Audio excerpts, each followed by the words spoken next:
Si on veut vraiment respecter les musulmans, il faut commencer par respecter leur intelligence et leur dire les choses franchement et honnêtement. Ça veut dire quoi? Et les prendre au sérieux. Et les prendre au sérieux et leur parler, encore une fois, j'insiste là-dessus, comme des adultes. Leur parler comme des adultes, ça veut dire déjà leur dire la chose suivante. Demandez-vous pourquoi vous êtes en Europe. Demandez-vous pourquoi ce sont dans les pays non musulmans que les musulmans ont le plus de droits et de libertés.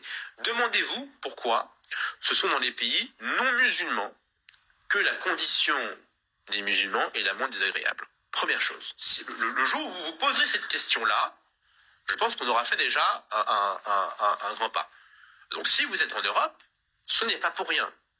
Si vous êtes en Europe, c'est pas à cause de la colonisation et toutes ces bêtises, parce que le monde musulman avant la colonisation européenne n'était pas un Eldorado de droits de l'homiste. Qu'on se le dise.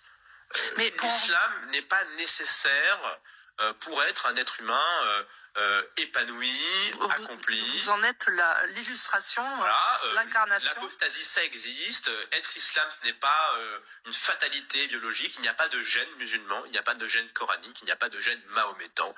Personne ne naît avec l'obligation de croire en la prophétie d'un bédouin illettré du 7e siècle qui pratique l'esclavage sexuel tout en se croyant mandaté par un être invisible pour répandre son message sur Terre. On ne naît pas avec l'obligation d'adhérer à une telle superstition. Les musulmans sont devenus musulmans par un accident de l'histoire. Les Arabes n'ont pas toujours été musulmans. Ils ont été païens, ils ont été juifs, ils ont été mazzéens, ils ont été chrétiens. L'Arabie était elle-même très christianisée avant l'arrivée de l'islam.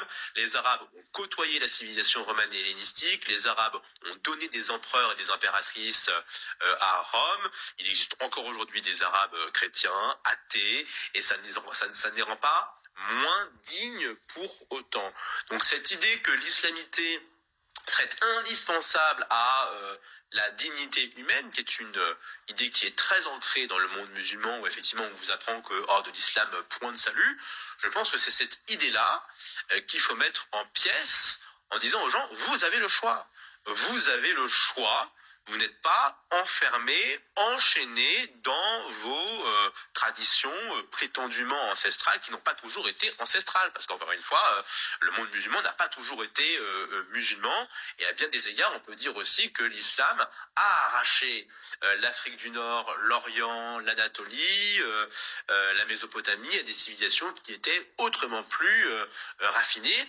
Et je pense que ce n'est pas pour rien, si vous voulez, que les propagandistes de l'islam entretiennent à ce point le silence sur le passé pré-islamique. C'est-à-dire que je crois beaucoup en la force de l'histoire et en la force de la mémoire.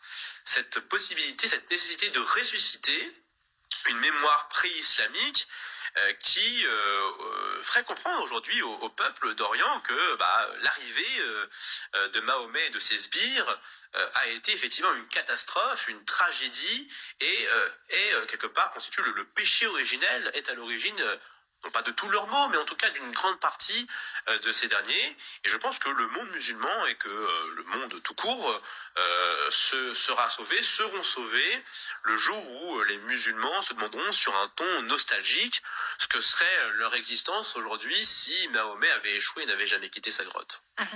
Alors, si on veut vraiment